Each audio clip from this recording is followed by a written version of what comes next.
Hi, Dan Hopper with RE/MAX Alliance in Westminster, Colorado, and the Stop Foreclosure Institute of Westminster. Here today, I just want to make a brief comment about one of the blogs we're posting, and it pertains to some of the reasons short sales fail. We had a question that somebody had stated that they had heard 70% of the short sales fail today. That's not necessarily true. But let's talk about some of the top reasons. There's a couple in the blog. I'm going to add a couple more to it. The next one that I want to add to it is when you're talking about a short sale, you sometimes have brokers who are not experienced at doing them. They've avoided them. They didn't want to get involved. But you know, because of the economic times, they need business. So they go on and they take a short sale buyer, or they take a short sale listing in particular. And let's talk about the short sale listing. They don't have a team in place. They're just not prepared to handle it. They're inefficient. They don't know all the details. They don't know the negotiating aspect and so forth. So that tends to be one driving factor.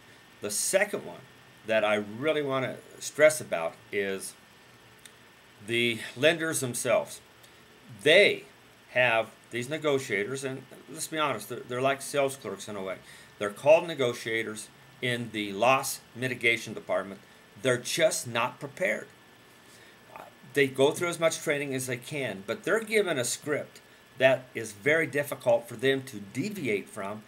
And so, you know, every short sale has its own situation, has its own unique circumstances, and let's face it, each property has its own value.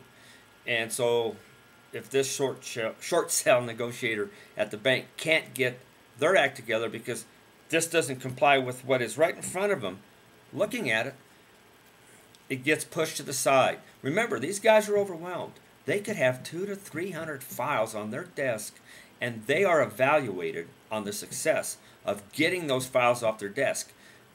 But understand this, it doesn't mean a successful file removed from their desk means a satisfactory short sale approval. A lot of these go to foreclosure because of the incompetence of these people. A lot of them just never get done, and a lot of it has to do with that broker I was talking about that's inexperienced, kind of sends in an incomplete package. They'll push it to the side. These guys don't have time to screw around with packages that are not complete and ready to go, so that they have to negotiate with the investor on their side or another bank who owns the note or the mortgage. So there's really a couple more, and I wanted to just kind of talk a little bit about those and get them on this blog with the other two that are out there on the blog. So please take the time to review it. If you got any questions, do not forget where we're at, www.denverstopforeclosureblog.com. Emails underneath it, denverforeclosureblog@gmail.com. They're there. If you got any questions, please send us an email. Also, jump on the blog, make some comments, review it, evaluate it. There are tons of information in there. Thank you. You guys have a wonderful week coming up.